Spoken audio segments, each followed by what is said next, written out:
Servus, Glück auf und herzlich willkommen zu einer weiteren FC Bayern Reaction. Leute, diesmal zur Pressekonferenz vor dem 4. Bundesligaspieltag beim SV Werder Bremen. Na, ich freue mich sehr aufs Spiel. Ich denke, es wird ein interessantes Spiel. Es wird kein leichtes Spiel, denke ich. Mal sehen. Bevor wir reingehen, natürlich wie immer der Hinweis, wenn euch gefällt, was ihr seht, abonniert gerne den Kanal. Damit unterstützt ihr einfach, was ich hier tue. Das ist völlig kostenlos und ich bedanke mich dafür, Leute. Und jetzt rein in den Bums. In der Liga nach Bremen für das Spiel morgen 15:30 Uhr bei Werder. Herzlich willkommen zur Medienrunde mit Vincent Kompanie und Christoph Freund. Servus Männer. Und ebenfalls Männer. euch bitteschön die erste Frage. Geht heute auf der linken Seite schnell rüber. Ja, Mario Krischl für den Kicker. Ich versuche den Ton ein bisschen auszubalancieren, wa? Ich hoffe, ich kriege es einigermaßen hin. Deswegen gucke ich ab und an mal nach oben, weil da mein anderer Monitor ist. Nicht, dass ihr euch wundert. Hallo. Ja, wir müssen warten, bis das Mikrofon da ist, ne? Ja, schönen guten Morgen. Vincent, wie sieht es denn aus mit dem Personal? Manuel Neuer, wissen wir, war ja angeschlagen. Ist sonst irgendwer fraglich oder ja, wie schaut's aus? Ja, also wir wussten, es war eher aus Vorsorge.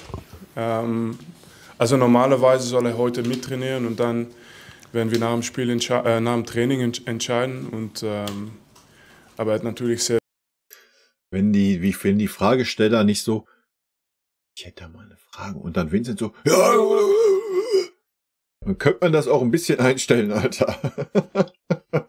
Und die Ausleuchtung ist auch super schlecht bei der PK, oder? Zumindest bei der PK am Morgen. Ich weiß nicht, ob da noch nicht die Ausleuchtung da ist. Das ist immer so super krisselig irgendwie. Sehr viel Erfahrung, also wir werden das einfach zusammen besprechen und dann entscheiden wir nach dem Training. Aber wir wollten natürlich kein unnötige Risiken nehmen, aber hoffentlich, also es sieht gut aus, muss ich sagen. Sonst ja, keine Bewegchen. Nein, keine verrückte Sache. Eins dahinter, Klaus Bergmann für die dpa.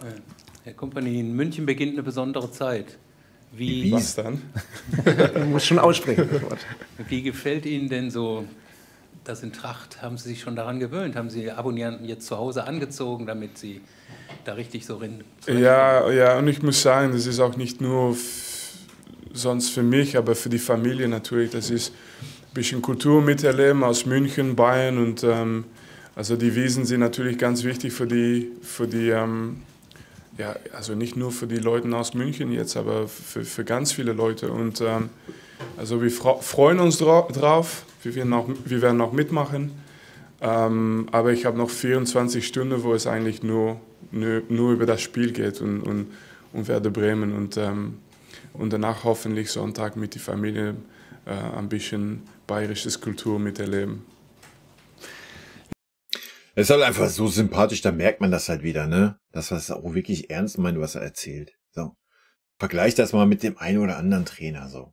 Ne? Wir wollen jetzt gar nicht wieder da rein in irgendwelche Wunden gehen oder irgendwelche Namen droppen, aber ja, das ist halt die Einstellung, die man haben muss, ne? Egal, wo man hingeht. Also. Julian Wolf für die Welt. Ja, guten Morgen. Vincent, Sie sagen es gerade, 24 Stunden jetzt erstmal nur auf Werder Bremen. Sie kennen Bremen aus der Zeit in Hamburg, damals war das ein Derby, ist jetzt natürlich anders. Hallo, das war früher auch mal der Nord-Süd-Gipfel, aber ja, die Zeiten sind lange her, war traurig. Welche Erinnerungen haben Sie an Bremen und wie schätzen Sie den Gegner jetzt ein? Ja, das stimmt, das war ein Derby und ganz wichtiges Spiel, aber Bayern gegen Bremen ist eigentlich auch ein Traditionsspiel und meine Generation, also in dieser Zeit, da war vielleicht der Zweikampf in der Bundesliga war zwischen sogar Bremen und Bayern München und ja. Ich habe noch ganz viele Erinnerungen über alle gute Spiele, die in Bremen groß geworden sind und diese Tradition bleibt. Das heißt, Werder Bremen gegen Bayern bleibt ein besonderes Spiel und so werden wir uns auch vorbereiten. In der Mitte Julian Buhl für T-Online. Hört sich gut an, ne? Besonderes Spiel, ja. Ist natürlich der Flair so ein bisschen weg mittlerweile. Also für mich jetzt nicht. Ich finde es immer noch ein geiles Spiel gegen Bremen. Auch in Bremen war ich schon 3-4 Mal im Stadion. Super geil. Immer wieder schön. Ja, leider eine Absage gekriegt dieses Jahr. Wer hätte das nur gedacht? Es ist ja, du gewinnst ja eher einen Sechser im Lotto, als dass du mal eine Karte beim FC Bayern kriegst, wenn du nicht in irgendeinem Fanclub bist. Das mal nur am Rande. Wer sich denkt, oh ja, ich bestelle mal für ein Spiel eine Karte, ja, kannst du vergessen. Nein.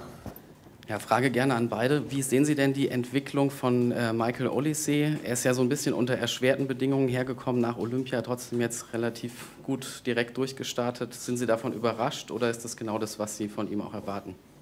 Ja, na klar, wir sind überrascht, dass ein Spieler, den wir für 51 Millionen verpflichten, dass der gut performt. Sind wir mega überrascht, deswegen haben wir 51 Millionen gezahlt.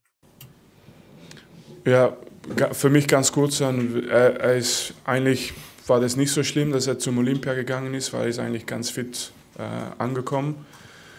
Und sonst, ja, es ist genau, was wir uns vorgestellt haben, glaube ich. Und er spielt jetzt schon eine Rolle, was nicht einfach ist, wenn du gerade angekommen bist in der Bundesliga und in so einem Verein.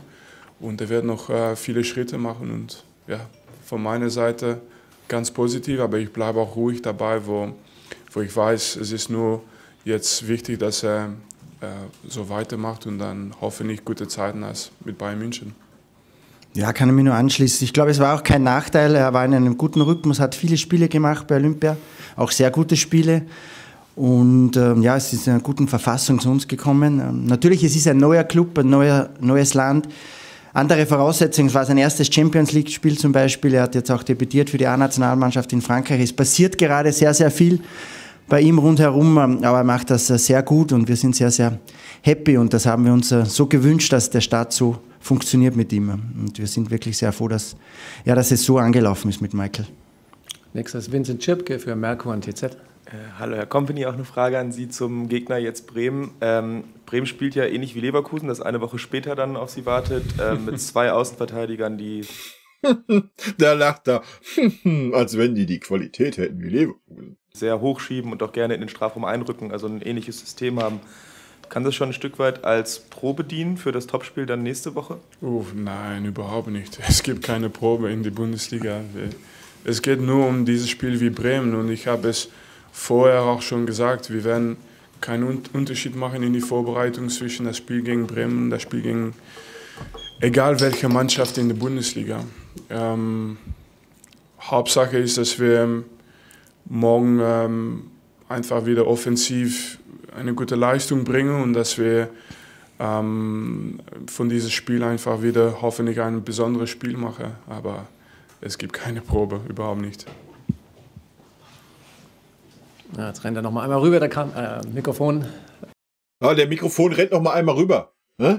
Leute, wir sind beim Weltclub der FC Bayern. Einer der 5 größten Clubs Europa. Der mitgliedstärkste Club auf der Welt. Aber der rennt mit dem Mikrofon noch mal rüber, Leute. Aber es ist gut, dass Sie gesehen haben, dass Sie das Gleiche machen wie schon. Okay, Zeit genutzt. Jetzt Hallo, Herr Company. Ich habe noch eine Nachfrage zum Oktoberfest. Und zwar, haben Sie selber schon Erfahrungen gemacht mit dem Oktoberfest? Waren Sie schon mal da? Und als Belgier natürlich die Frage, trinken Sie gerne Bier? Und dürfen die Spieler auch gerne ein paar Bier trinken am Sonntag oder lieber nicht? Ein paar Bier also gleich. Viele Frage. Gleich ein paar Bier, gleich rein, die Maß. Erstmal genug. Erstmal, ich glaube, ich war schon mal hier mit City. Und das war während die Oktoberfesten, aber das können Sie noch mal prüfen. Aber ich glaube, wir haben einmal hier gespielt und es war Oktoberfest. Und es war logistisch ganz schwer, ein Hotel zu finden, sogar für Man City in der Champions League. Also das war einmal und sonst, ja, ich weiß, wir haben ganz viele wichtige Biersponsoren in Bayern und in München. Aber ich komme ja natürlich aus Belgien und Bier ist natürlich ganz Besonderes da. Und ich glaube, ein Zweikampf oder zwischen bayerisches Bier und belgisches Bier würde auf ganz hohes Niveau sein. Zu der Frage, ja, manchmal trinken wir auch Bier natürlich. Und dann für die Spiele Sonntag, ich glaube, das gehört dazu. Wenn einer möchte, dann werde ich da kein Problem von machen. Hauptsache Montag sind die wieder fit für Training. Dann Stefan Ja, ganz einfache Kiste, oder? Kumberger für Sport 1. Herr Kompany, Sie haben in den letzten Spielen sehr hoch verteidigen lassen. Also die Innenverteidiger waren sehr weit vorne. Was erwarten Sie in diesem System? Gegen Zagreb war es schon sehr, sehr wild, ja. System von Innenverteidigern. Was müssen die leisten und richtig machen? Ja, Bälle gewinnen, wie in jedem System, aber ja, also ich verteidige, wie ich das verstehe natürlich. Das Ziel ist immer das Gleiche, dass wir den Ball gewinnen, dass wir hoffentlich auch die Null halten, keine Gegenchance bekommen. Also es ist eigentlich ganz, ganz oft sehr gut gelungen und manchmal haben wir nicht das geholt, was wir vielleicht verdient haben. Manchmal haben wir den Ball halt nicht gewonnen, wenn der Innenverteidiger rausrückt. Und dann war die Lücke hinten da und die Leute, die dann da waren. Ja, es ist ja nicht mehr, ich habe es vorhin schon im Mitgliedertalk gesagt, weil auch die Diskussion war. Es ist ja nicht mehr so, dass der Raum vor den Innenverteidiger nicht mehr besetzt ist. Der ist ja im Großen und Ganzen besetzt. Ja. Meistens durch einen Pavlovic, Kimmich ist aber auch ab und wann mal da. Kann man da wieder drüber streiten, ob er es gut oder schlecht macht. Aber du hast nicht mehr das Problem wie unter Tuchel, dass dieser Raum fast nie besetzt war. Ja. Der Raum ist eigentlich besetzt. Du hast jetzt aber, das Ergebnis ist dasselbe. Ja. Sonst war es so, der Innenverteidiger musste 10, 15 Meter rausrücken, weil der Raum nicht besetzt war. Dadurch war hinten die Viererkette aufgelöst und der Innenverteidiger, der da noch da war, hat es nicht hingekriegt, da irgendwie was zu koordinieren oder den Raum dann abzudecken. Jetzt hast du dasselbe Problem. Ja, wir verteidigen super hoch, hat man gerade gegen Zagreb gesehen. Als Beispiel, wenn so ein Opa bis an der Mittellinie oder über die Mittellinie mit dem Stürmer mitgeht und dann versucht, den Stürmer den Ball abzunehmen. Wenn der Stürmer dann ein körperlich robuster Typ ist, ein großer Typ ist, so wie es da war, dann gewinnt man vielleicht die Hälfte der Zweikämpfe gegen diesen Stürmer. Ja? Und wenn man diesen Zweikampf dann nicht gewinnt, so wie es dann passiert ist, beim Gegentor zum Beispiel, ja, dann ist Opa 30 Meter weit weg, dann geht der Ball nach außen, Pavlovic ist außen, nimmt die Innenverteidiger, nimmt die linke Außenverteidigerposition ein, kriegt es nicht hin, dass die Flanke verhindert wird. Davis steht im Raum, wo er gar nicht zu stehen hat, und Minjay steht auf seiner Position, nämlich als auf der linker Verteidigerposition, anstatt eine nach innen zu rücken und anstatt Davis zu sagen, komm Fonsi, du musst jetzt auf meine Position rücken. Das Verschieben klappt gar nicht und der Raum, wo dann Upa war, ist komplett blank. Ja. Also das Problem ist am Ende des Tages dasselbe. Ein Innenverteidiger ist weg, rückt raus und wir kriegen es nicht hin, die Räume dann ordentlich zu besetzen. Und nochmal, ich habe es da auch schon gesagt in diesem Talk, was bringt es dir aber auch, wenn dann ein Alphonso Davies auf einer Innenverteidigerposition ist? Das haben wir, glaube ich, gegen Kiel gesehen. Ich weiß nicht mehr, welches Spiel das war. Da haben wir gesehen, Fonsi auf der Innenverteidigerposition konnte. Leute, nichts gegen Fonsi. Fonsi hat seine Stärken in der Offensive, hat schon seine Schwächen in der Defensive und dann soll er noch auf einer Innenverteidigerposition gegen Stürmer verteidigen. Das kann nicht funktionieren. Ja. Genauso auf der anderen Seite, wenn dann Boe einrücken würde, kannst du knicken. Ja, das wird anders aussehen, wenn mal Ito und Stunny da sind. Ja, dann die sind dafür prädestiniert, weil beide auch einen Innenverteidiger spielen können. Dann würde der ganze Bums natürlich besser aussehen und die würden auch raffen. Oh, yo, der Innenverteidiger ist rausgezogen, ich muss jetzt alles eine Position verschieben. Dann würde das besser aussehen, meiner Meinung nach. Aber aktuell sieht es dann halt so aus, wie es aussieht. Ja. Ist jetzt beim 9:2 nicht tragisch. Und wird auch nicht tragisch sein, wenn wir gegen Bremen 4-2 gewinnen. Wird auch nicht tragisch sein, sollten wir gegen Leverkusen dann 4-3 gewinnen. Sollten wir aber gegen Leverkusen 4-2 verlieren, ja, dann wird's tragisch. Und dann, ja, was willst du machen? Ja, das ist dann halt einfach der Spielstil. Aber ja, die Fehlerkette geht dann los, wenn der Innenverteidiger, der rausrückt, den Ball nicht klären kann. Ja. So. Und wenn hinten die das nicht ordentlich verschoben kriegen. Ja, meine Meinung nur. Mit die Leistung, würde ich sagen, von der Mannschaft.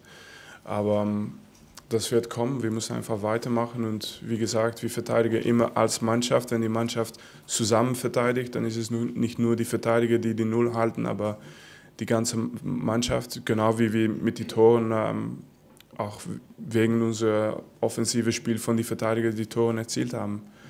Also über das Hochverteidigen, es geht nur darum, das ist, was ich verstehe ja, da gehe ich mit natürlich, ne? Also habe ich da auch gesagt in dem Talk, ich bin weit davon entfernt zu sagen, es sind nur die Innenverteidiger schuld. Ja? Gar keine Frage.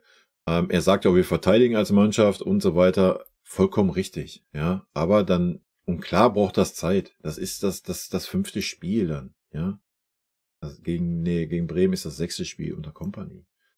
Natürlich braucht das Zeit. Natürlich müssen die Innenverteidiger und auch die restlichen Spieler sich daran gewöhnen. Wenn halt der Innenverteidiger super weit rausrückt, ja, da muss man einen klaren Ablauf haben. Entweder, dass sich der Sechser auf diese Position fallen lässt oder dass als Beispiel der rechte Verteidiger einrückt, dann ist aber die komplette rechte Seite frei. Das heißt, es müsste sich der rechte Mittelfeldspieler fallen lassen oder es müsste sich einer der beiden Sechser auf die rechte Verteidigerposition fallen lassen, was ja mit dem Kimmich gehen sollte und so weiter. Ja, da muss dann ein klarer Ablauf her, der wahrscheinlich sogar da ist, der aber halt einfach aktuell noch nicht gut funktioniert, weil die Spieler sich halt erstmal dran gewöhnen müssen. Ne? Und nochmal, ich denke, wenn Ito und Stani da sind, sieht das viel, viel besser aus, weil beide dafür wirklich prädestiniert sind, weil beide auch einen sehr, sehr guten Innenverteidiger spielen können und da einfach das Verständnis dann für haben. Ich glaube, dann werden wir eine stärkere Abwehrreihe haben einfach. Ja. Bin ich mir sehr, sehr sicher. Ja, aktuell, wie gesagt, müssen wir es so hinnehmen und ich finde es gut, wenn das seine Vorstellung ist. Ja, da muss man da auch dran festhalten. Da muss man vielleicht je nach Gegner, jetzt dann gegen Leverkusen, muss man halt überlegen, ob man vielleicht ein Palhinha bringt oder ein Dyer oder beide, um da ein bisschen mehr Stabilität vielleicht reinzukriegen. Ich weiß es nicht, ja. Fakt ist aber auch, dass Min-Jae super unsicher ist aktuell. Super Unsicherheitsfaktor. Ja, Opa ist eigentlich relativ stabil. Aber beide zusammen, dass da die Abstimmung einfach scheiße ist, hat die komplette letzte Saison gezeigt. Sorry, ja. Hat die komplette letzte Saison gezeigt, dass wenn beide auf dem Platz stehen, sich einer rausziehen lässt. Es fehlt einfach die Absprache, es fehlt die Abstimmung in der Viererkette und das hat sich nicht geändert. Ja. Das ist das größte Problem, denke ich. Ja. Aber gut, wir werden sehen. Solange wir die Spiele gewinnen, ist ja alles tutti, würde ich sagen. Und wie gesagt, dass die Abstimmung noch ein bisschen besser wird, sollte klar sein. Ich weiß nicht, ob Min-Jae und Opa zusammen die Kurve kriegen werden. Ich persönlich gehe davon aus, sobald Ito und Stani fit sind, werden wir die Innenverteidigung nicht mehr sehen. Zusammen, beide. Und ja, wie gesagt, die haben das bis jetzt sehr gut gemacht. Felix Fischer für Sky, bitte. Guten Morgen auch von mir. Vincent, es gibt aktuell eine große Diskussion zum Thema Belastung, auch in der Champions League mehr Spiele und so. Rodri hat sogar gesagt, Streiks sind nicht mehr ausgeschlossen aus seiner Sicht. Wie sehen Sie das Thema? Wie gehen Sie damit um?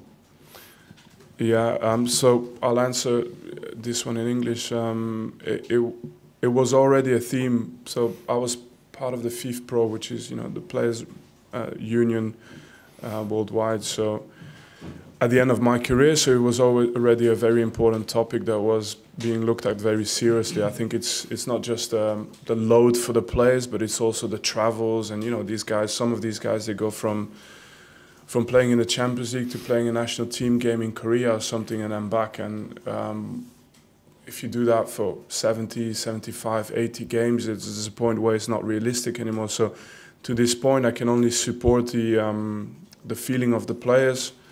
The solution I've sort of always wanted and that I've mentioned since I was a player as well is to just put a cap on the amount of games a player can play as an individual. Put a cap, put a compulsory period of holidays, and then for the rest, it sort of takes away the pressure a little bit from clubs being restricted in terms of numbers of games. Yes, you can play a lot of games, but you have restrictions on the amount of games you can use your player for. So it protects the health of the players, it protects the interest of the clubs.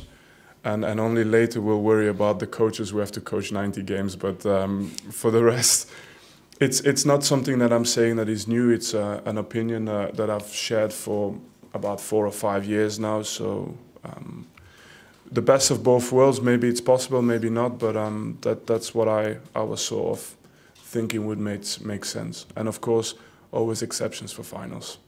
Can't take that away from players. Vincent Schipke nochmal. Gerne nochmal eine Frage an Sie beide. Ja, ich kann es mal versuchen, ein bisschen zusammenzufassen. Also erstmal hat er gesagt, dass es nicht allein um die Anzahl der Spiele, also erstmal hat er gesagt, dass er ja auch ein Teil dieser Organisation war, wo er noch aktiv war, dass er das nachvollziehen kann und es gar nicht um die Anzahl der Spiele geht, sondern das, was damit verbunden ist. Ja. Dass diese ganzen Flugreisen, du spielst mittwochs noch Champions League, dann spielst du wieder in der Liga, dann bist du danach die Woche, spielst du zweimal deine Nationalmannschaft irgendwo am Arsch der Welt, diese Reisestrapazen, und dass das immer mehr wird und dass es halt irgendwann einfach ein Cap ist. Ja? Es kann kein Spieler irgendwie 60, 70 Spiele machen. Ja? Aus Trainersicht sagt er natürlich, ja, er hätte kein Problem damit, 90 Spiele zu machen. Ich stimme dazu, was das mit den Reisestrapazen und so weiter anbelangt, da gehe ich schon mit teilweise.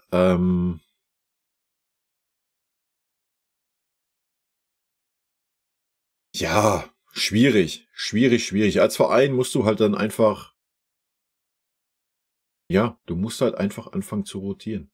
Ja, du musst den Kader größer gestalten, so wie er jetzt gerade bei uns ist, was natürlich ungewollt ist, aber er ist gerade so groß. Und muss die Belastung steuern. Ja, und da muss man vielleicht irgendwann sogar dahin kommen, dass man sagt, oh, jo, wir haben jetzt unter der Woche die Champions League. Wir sind schon qualifiziert. Wir spielen, was weiß ich, gegen Tuffatshausen. Pass mal auf. Die 5 Spieler, zack, die jedes Spiel spielen, die bleiben jetzt mit dem Arsch zu Hause und reisen erst gar nicht mit. Ja, da muss man dann vielleicht irgendwann hinkommen. Ja, wo ich jetzt aber auch als FC Bayern jetzt nicht das große Problem sehe. Ja, gerade wenn du unsere Jugendabteilung anguckst, wir machen einen guten Job. Klar, dann geht das Geschrei ja wieder los. Oh ja, Wettbewerbsverzerrung, bla, Sülz. Ganz ehrlich, da musst du dann sagen, drauf geschissen. Ja, weil ich gehe mit, du wirst irgendwann ein Cap haben. Und es kann nicht sein, dass Spieler, ich meine, wir haben es beim Harry Kane bei der EM gesehen, der war einfach am Ende, der Mann. Ja, und dass ihm jetzt 3 Wochen Urlaub gereicht haben, ist wild. Ja,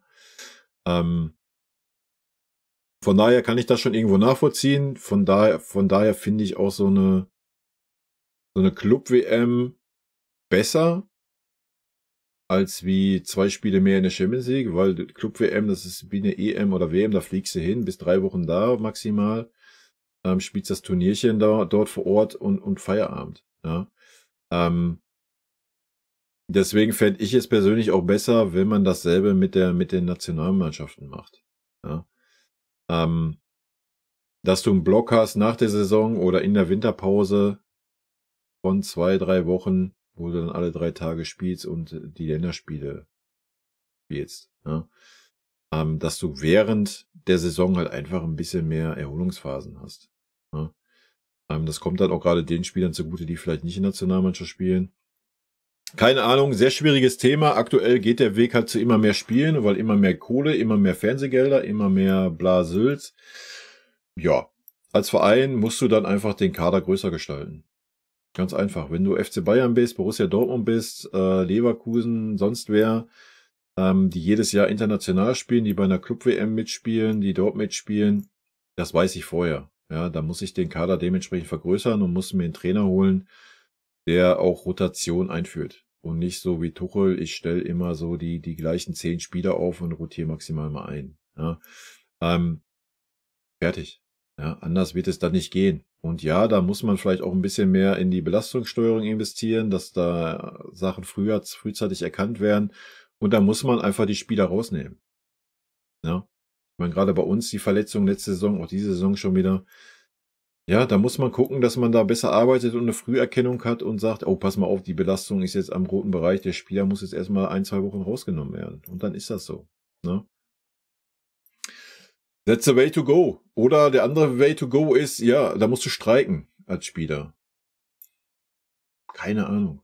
Weiß ich nicht. Schwieriges Thema. Wie gesagt, aus Vereinssicht musst du den Kader halt aufblähen. So, ob das dann zur Qualität dann beiträgt am Ende des Tages, weiß ich nicht, wahrscheinlich nicht. Ja, weil du kannst nicht viele Topstars haben, die dann nur 10 Spiele die Saison machen. Da lässt sich kein Topstar drauf ein. Ja, schwierig. Schwierig. Mathys Tel war unter der Woche sehr selbstkritisch und hat gesagt, dass er nicht gut gespielt habe in den ersten 3 Spielen. Wie haben Sie ihn denn jetzt in Ihren ersten Wochen als Bayern-Trainer wahrgenommen? Und Frage an Herrn Freund, ist es dann vielleicht auch eine Möglichkeit für einen jungen Spieler nochmal verliehen zu werden? Man sieht es ja am Beispiel Havanna, dass die Entwicklung dann sehr schnell nochmal sich steigern kann. So, ja, war die Frage für mich oder für Christoph? Sowohl als auch. Haben, genau. Ach so, ja, für mich ist es ganz einfach. Ich weiß für ihn, wenn es um Spielerfrage geht, immer ganz einfach. Selber auch junge Spieler. Ich habe ganz oft mit jungen Spielern auch gearbeitet und das ist überhaupt, das ist total normal und er muss einfach weitermachen und wir werden immer wieder die Spieler, wo wir an Glauben schützen. Also es gibt keine Frage. Ja, Martin. Das ist ein Trainer, der gerne mit Spielern arbeitet. Es gibt richtig Gas, er hat auch in der Vorbereitung die Trainer überzeugt. Die Trainer waren sehr, sehr happy mit ihm. Ist ein junger Spieler noch, der jetzt aber schon einige Zeit bei uns ist und der um seine Minuten kämpft. Und das ist, glaube ich, ganz normal, dass es so Phasen gibt, wo es mal schwieriger ist und wo es auch mal weniger Einsatzzeit gibt. Aber Mathys ist, wie er jetzt auch öffentlich sogar gesagt hat, auch selbstkritisch. Er macht sich viele Gedanken, wie er besser werden kann. Er arbeitet tagtäglich. Vielleicht macht er sich aktuell vielleicht auch einfach zu viele Gedanken, ne? Habe ich ja auch schon die letzten Wochen gesagt. Vielleicht einfach mal hier das Aberglauben, Manschettending abnehmen und einfach mal an seine eigene Stärke glauben und sich ein bisschen weniger Gedanken machen. Ist aber natürlich auch schwierig, wenn du dir die Konkurrenz aktuell anguckst auf diesen Positionen, wo er spielen darf bei uns. Ja? Vielleicht sollte man mal anfangen, Mathys Tel so.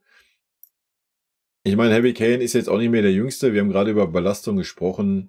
Wenn so ein Spiel 3-0, 4-0 steht, zur 60. dann nimm Heavy doch mal raus und stell doch mal Mathys Taylor 30 Minuten auf die 9er Pose. Ja? Weil über Außen, Leute, wir haben Gnabry, der gerade wirklich sehr gut performt. Wir haben Michael, der überragend performt. Wir haben Leroy Sané, der zurückkommt. Wir haben noch einen Kingsley Coman. Da hast du schon mal 4 Spieler auf dieser Position, die ja stark erfahren sind. Ja? Dass dann Mathys Taylor als 5. Spieler für diese Position einen gewissen Druck hat und sich den Druck selber macht, ist nicht verwunderlich, oder? Täglich dafür.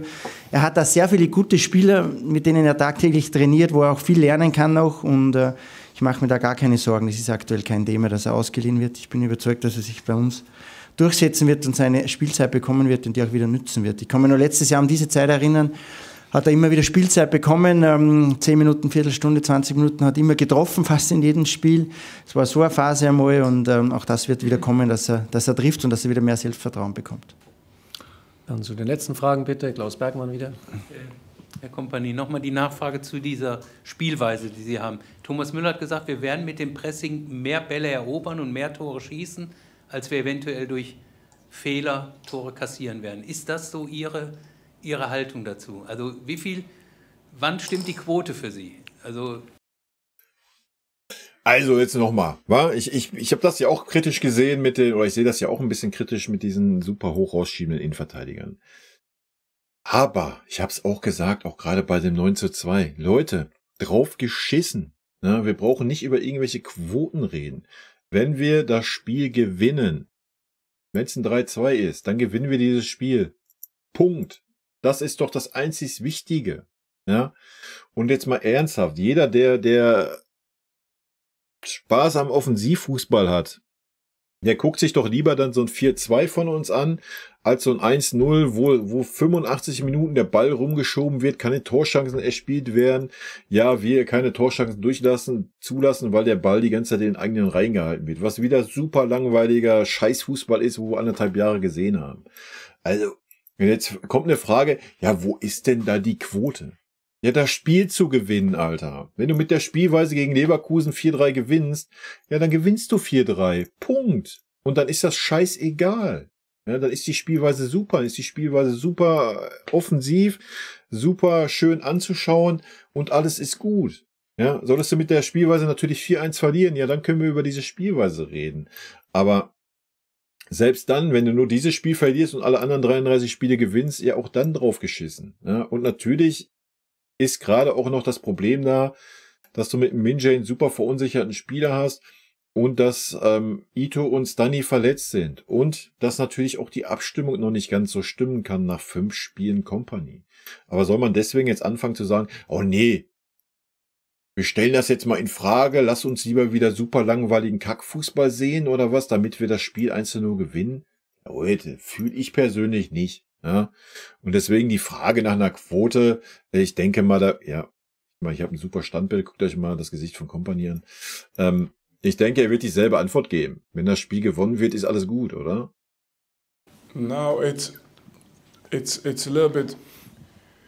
I explained it a little bit in long before already, but my feeling is the game is always evolving, okay, of course, and it's true that we are fairly aggressive, but it's no different than many of the Bayern teams were in the past. You know, trying to recover the ball as quick as possible is still the idea that I have experienced whenever I played against the top Bayern teams, and so that idea is there, and that's what I understand anyway as a coach. So it's what I can coach.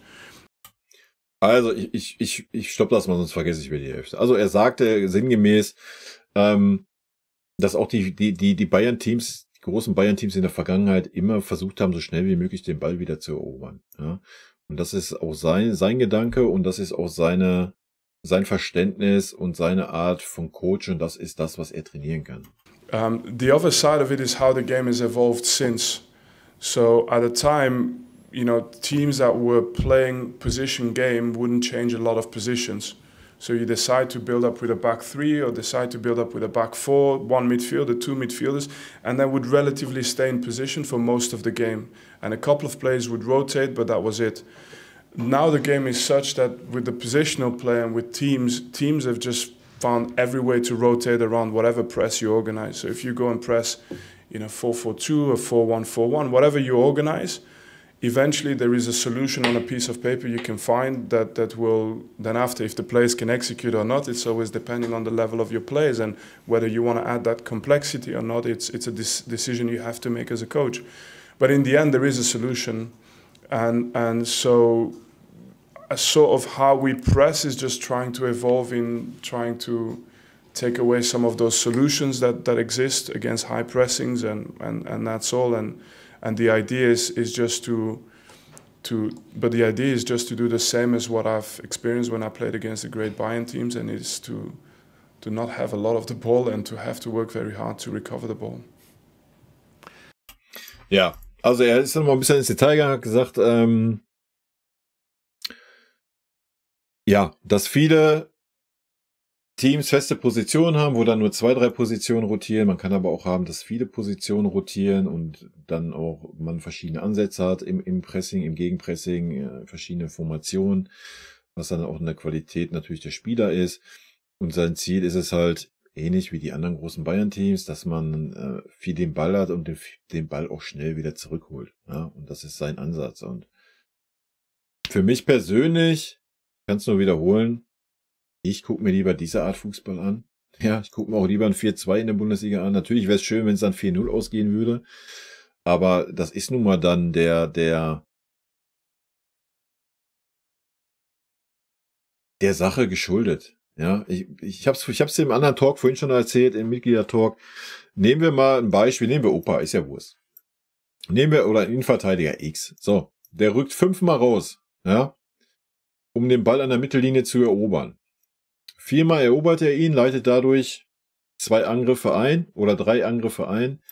Aus diesen 3 Angriffen, die er dadurch einleitet, entstehen 2 Tore. Ja? Und den 5. Zweikampf verliert er an dieser Position und dadurch entsteht ein Gegentor. weil der Innenverteidiger weg ist, man hinten noch nicht geordnet ist und so weiter. So, was guckt man sich denn dann lieber an? Oder gucken wir uns dann an, dass die Viererkette hinten drin steht und wir uns den Ball die ganze Zeit quer und nach hinten schieben, ja? Und im Ballbesitz dann sterben, der super langweilig ist. Wir können das ein bisschen vergleichen, wenn wir das Spiel, nehmen wir jetzt gegen Zagreb oder auch gegen Kiel, und nehmen das Spiel gegen Freiburg. Ja, gegen Freiburg haben wir 3 Gänge zurückgeschaltet, haben nicht so hoch gepresst, haben den Ball viel mehr quer und nach hinten gespielt, viel mehr auf Sicherheit bedacht. Und dann war die zweite Halbzeit super langweilig. War super langweilig, sich anzuschauen, ja, aus meiner Sicht. Der eine oder andere mag das lieber, ja, der eine oder andere ist so ein 1:0 Mourinho-Fußball-Fetischist, was völlig fein ist, der geilt sich daran auf, wenn taktisch gut gearbeitet wird, und ich persönlich guck dann lieber sowas, ja. So, und das ist seine Idee von Fußball, und ich persönlich, ja, freue mich da drauf. Natürlich, logisch wird man sehen, es wird noch ein bisschen Zeit brauchen, bis das jeder verinnerlicht hat, bis die Abläufe stimmen, wir haben es gesehen an den Gegentoren, ja. Es muss sein, dass der andere Innenverteidiger reinrückt, dass der Außenverteidiger reinrückt und so weiter. Ich hab's schon mehrfach gesagt. Das sind Sachen, Abläufe, die dann einfach kommen müssen. Aber wenn wir doch anhand dieses Fußballs solche Spiele sehen, wie wir sie bisher gesehen haben, dann ist doch alles gut, Leute, ja. Und nochmal, selbst wenn wir jetzt gegen Leverkusen 4:1 auf die Fresse kriegen sollten, so wie Stuttgart letzte Saison bei uns auf die Fresse gekriegt hat, dann ist das so. Dann ist das ein Learning, ja. So, um jetzt schon mal vorwegzugreifen. Und nehmen nicht Leverkusen, selbst Bremen. Sollten wir gegen Bremen jetzt 4:1 auf die Fresse kriegen, weil Bremen uns komplett analysiert hat und wir halt einfach noch nicht so gefestigt sind, was wir nicht sind. Man sieht ganz klar, dass die Abstimmung teilweise noch super schwierig ist, gerade hinten. Und wir sollten mal einen schlechten Tag vorne haben und nicht die Hütten machen, dann ist das so. Auch dann darf man sich davon nicht abbringen lassen. Ja? Sollte man jetzt 3, 4, 5 Spiele am Stück verlieren und jedes Mal ist die Taktik dran schuld, ja, dann können wir über die Taktik reden. Aber ansonsten, Leute, locker durch die Hose atmen. Ja? Wir gucken, oder ich persönlich gucke lieber so einen Fußball an und nehme in Kauf, dass wir dann auch mal 2 Gegentore kriegen, als wir irgendwas anderes. Aber das muss jeder für sich wissen, wa? Also, aber mich macht so fröhlicher. Und aus den Kommentaren entnehme ich, dass es vielen genauso geht. Noch 2 Fragen bitte, Felix Fischer nochmal. Es geht so ein bisschen in eine ähnliche Richtung. Ihre Mannschaft läuft diese Bundesliga-Saison bisher über 3 Kilometer mehr als vergangene Saison. Ist das was Taktisches grundsätzlich oder sprechen Sie auch persönlich mit den Spielern? Also wie coacht man das, dass man mehr läuft?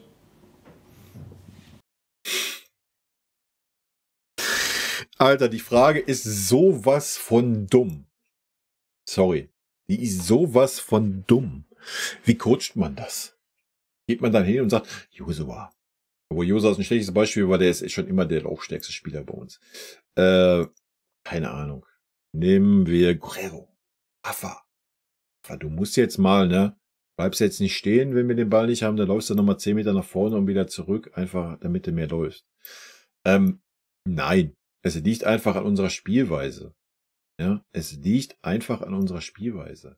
Wir gehen erstens mal viel, viel mehr in die tiefen Räume, was wir unter Tuchel gar nicht getan haben. Unsere Innenverteidiger laufen natürlich viel, viel mehr, weil sie viel, viel weiter rausrücken und generell unsere Viererkette steht nicht mehr 30 Meter in der eigenen Hälfte und wartet auf den Gegner, sondern schiebt raus, muss sich dann wieder zurückziehen, schiebt wieder raus. Allein dadurch läufst du mehr und wie gesagt, wir haben viel, viel mehr Positionswechsel, wodurch man schon viel mehr läuft. Du hast halt nicht mehr diesen statischen Spieler X, der auf Position Y steht und diesen Bereich abdeckt vom Feld. Nein, du hast dann Spieler X, der diesen Bereich und diesen Bereich und diesen Bereich je nach Situation abdeckt. Dadurch läufst du doch viel, viel mehr. Ja? Wenn wir im Gegenteil, da müsste man vielleicht noch die Zweikampfquote mit einfließen lassen. Die haben wir letztes Jahr, war viel, viel besser als wir jetzt in den ersten Spielen. Ja, normalerweise waren wir immer 5, 6, 7% besser in der Zweikampfquote wie der Gegner. Das ist dieses Jahr bisher genau umgekehrt. Ja, meistens gewinnen wir 43, 44% der Zweikämpfe und den Rest gewinnen wir nicht. Aber mal gucken, was er sagt. Vielleicht sehe ich das auch komplett falsch, weil ich bin ja nur ein Idiot, ein Couch Potato. Vielleicht widerlegt er, wie nehme ich jetzt? Das geht nicht um, also es geht eigentlich fast nie um, dass die mehr laufen. Also wenn die 9 Tore schießen, dann können die das machen, auch wenn die weniger laufen, ist kein Problem für mich. Aber es geht nur darum, dass wir eine Idee haben, von wie wir spielen wollen. Und das hört sich alles ganz groß an, aber es ist einfach, was wollen wir machen, wenn wir den Ball haben, wenn wir den Ball nicht haben. Und Laufen gehört dazu. Und die Spieler sind auch topfit. Wir wollen natürlich jetzt in Anfang dieser Saison dieses Laufen auch teilen, deswegen, dass wir auch ganz oft gewechselt haben. Aber letztendlich, die können das machen und das ist, was die Topspieler auch machen müssen an dieses Level, glaube ich. Es gibt keinen anderen Weg. Er hat jetzt nicht so ausgeführt wie ich, aber ich würde das schon so ein bisschen mit interpretieren, was ich da gesagt habe. Ja, das liegt halt schon auch einfach an der taktischen Einstellung, wie wir spielen. Das ist halt ganz anderer Fußball wie letztes Jahr. Ja. Dann ihr beiden gerne noch. Stefan Kumberger nochmal. Vincent, Sie haben auf den Flügeln außen sehr viele gute Spieler. Jetzt kommen intensive Wochen. Werden wir da Wechsel sehen? Werden Sie da besonders rotieren? Nein. Es werden immer die gleichen 2 spielen. Alter.